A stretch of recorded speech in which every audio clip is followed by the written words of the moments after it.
आपका अपना channel India A1 news, जो रखे आपको A1। केजरीवाल जी ने देश के सामने एक दिल्ली मॉडल रखा।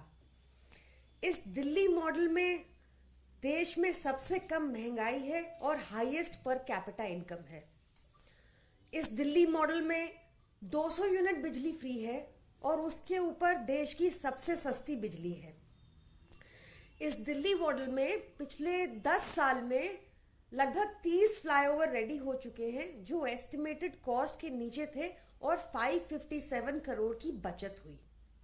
दिल्ली मॉडल के तहत आज देश में one of the highest charging points और charging stations EV electric vehicles के लिए है। एक बहुत प्रोग्रेसिव इलेक्ट्रिक व्हीकल पॉलिसी है, जिसके तहत 17% रजिस्ट्रेशन इलेक्ट्रिक व्हीकल्स का हुआ है, जो देश में हाईएस्ट है। इस दिल्ली मॉडल के अंदर अब तक 1300 इलेक्ट्रिक बसेस दिल्ली में आ चुकी हैं, जो डिसेबल्ड फ्रेंडली हैं, जो देश के किसी और हिस्से में नहीं। दिल्ली मॉडल की प्राइड हमारा हेल्थ और एजुकेशन मॉडल है।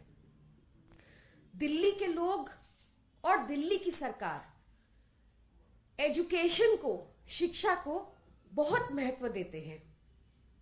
विद्या धन सर्वधन प्रधानम, शिक्षा ही सबसे सर्वश्रेष्ठ धन है। ऐसे ही हमारा इनफैक्ट दिल्ली मॉडल के लिए केंद्र सरकार का अपना थिंक टैंक नीति आयोग का कहना है कि दिल्ली के सरकारी स्कूल देश के टॉप 10 स्कूल्स में इसलिए हैं क्योंकि दिल्ली के एजुकेशन, गवर्नमेंट एजुकेशन सिस्टम में एक लैंडमार्क ट्रांसफॉर्मेशन देखा गया।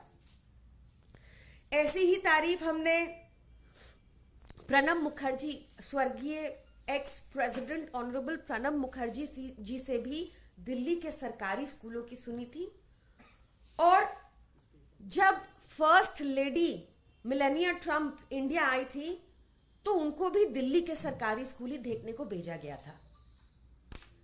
ऐसा ही हमारा हेल्थ मॉडल है, जिसकी हर जगह तारीफ सुनने को मिलती है। ये बात अलग है कि आजकल भाजपा हमारे हेल्थ मॉडल को अटैक कर रही है, क्योंकि यहां पर बहुत सारे लोग दिल्ली के बाहर के भी आते हैं और ज्यादातर उत्तर प्रदेश के भी आते हैं और वापस जाकर हमारे हेल्थ मॉडल की तारीफ करते हैं। तो ये डाइजेस्ट कैसे होगा, इसलिए उसको अटैक करने में लगे हुए हैं आजकल। हमारे हेल्थ मॉडल की आपको ध्यान होगा, यहां भी ये चिट्ठियां लगी हुई हैं कि कितनी तारीफ हुई कि ex UN secretary general late Kofi Annan ji या फिर एक्स चीफ यूएन बन की मून जी, दोनों ने ही बहुत तारीफ की थी। बन की मून जी ने तो ये भी कहा था कि प्रधानमंत्री मोदी को भी यही मॉडल को आगे लेके जाना चाहिए। दिल्ली दिल वालों की है। हमारा यहाँ पे आप देखेंगे कि हर प्रदेश के अंदर से, हर स्टेट से, हर सिटी से, ना ही देश के अंदर से बल्कि देश के बाहर से भी लोग पढ़ाई के लिए, इलाज के लिए, नौकरी के लिए भारी तादाद में आते हैं और दिल्ली सबको एक्सेप्ट करती है। तो हमारा जो प्राइड है दिल्ली का हेल्थ और एजुकेशन मॉडल, इसी को हम रिपब्लिक डे परेड में शोकेस करना चाहते थे। यही हम दिखाना चाहते थे कि हमने कितना लैंडमार्क ट्रांसफॉर्मेशन किया है बीते कुछ सालों में दिल्ली के अंदर हेल्थ और एजुकेशन में। पर बहुत अफसोस की बात है कि ये होने नहीं दिया गया। ये भाजपा की गंदी राजनीति नहीं तो क्या है कि आप लगातार पिछले 5 वर्षों से देखिए कि भाजपा शासित असम को, भाजपा शासित उत्तर प्रदेश को, भाजपा शासित उत्तराखंड को, भाजपा शासित गुजरात को लगातार मौका दिया जा रहा है। पर इस बार भी पिछली बार की तरह दिल्ली और पंजाब दोनों को एक्सक्लूड किया गया है।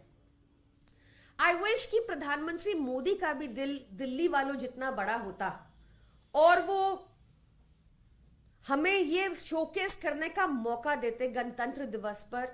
दिल्ली देश की राजधानी है, हमारी प्राइड है हेल्थ एंड एजुकेशन मॉडल, और हमें ये मौका मिलता कि हम देश के सामने अपना मॉडल गणतंत्र दिवस पर शोकेस कर पाते। Thank you. ये आप लोग को सूचना केंद्र सरकार की तरफ से मिली कि दिल्ली बाहर एक बार भी चल रहा है, सॉरी, से इट अगेन। ये कैसे सूचना आपको मिली कि एक बार भी दिल्ली को बाहर रखा गया और कारण क्या बताया गया? कारण को ही नहीं बताया गया, और पंजाब को लेटर इशू हुआ है of the list of people जो 4th राउंड में क्वालिफाई किए हैं, उसमें दिल्ली और पंजाब दोनों का नाम नहीं है। किस कारण से डिस्क्वालीफाई? कोई कारण नहीं दिया गया, राजनीति से प्रेरित कारण है साफ साफ, क्योंकि लगातार अगर भाजपा शासित राज्यों को मौका मिल रहा है तो दिल्ली सरकार को और पंजाब सरकार को 2 साल से ये मौका ना देने का मतलब सीधा हमारा मॉडल को शोकेस ना करने का ही रीजन है, और कोई नहीं। मैम, एक सवाल ये है कि पहली बार ईडी की चार्जशीट में प्रियंका गांधी वाड्रा का नाम आया है। आपके नेताओं को भी ईडी, आप ये आरोप लगाते रहे कि ईडी निशाना बना रही है केंद्र के कहने पर, इस पर आपका कहना है कि प्रियंका गांधी का पहली बार ईडी में नाम आया है चार्जशीट? देखिए, मैं इस केस की डिटेल से अभी अवेयर नहीं हूँ, मैं इसको पढ़ूंगी तब मैं इस पर कमेंट कर पाऊंगी, पर निश्चित तौर से विपक्ष पे जो कानून लागू हो रहा है ईडी का, वो है गिल्टी अंटिल प्रूवन इनोसेंट, और बाकी देश में लागू है innocent until proven guilty. Priyanka ma'am, Sam Pitroda Congress के ओवरसीज इंचार्ज हैं, कॉन्टिन्यूसली ईवीएम को लेकर बहुत सवाल उठा रहे हैं। एक फॉरम की रिपोर्ट का उन्होंने बार बार जिक्र किया है कि भाजपा जो दावा कर रही है कि 400 प्लस सीट्स आएंगी, वो तभी मुमकिन हो सकता है जब ईवीएम के साथ छेड़छाड़, अदरवाइज ये मुमकिन नहीं है। मैंने इस बयान को देखा नहीं है, और आई थिंक जनता का जो भी फैसला होता है उसको मानना चाहिए। कोविड को लेकर कल ही सौरभ भारद्वाज जी ने बताया कि जो वेरिएंट है वो बहुत माइल्ड वेरिएंट है जो आया है, और इसमें घबराने की कोई जरूरत नहीं है। दिल्ली सरकार पूरी तरह से बेड्स को लेकर, पूरी तरह से मेडिसिन को लेकर पूरी तरह से तैयार है। Thank you. आज यहीं पे बाइट करेंगे।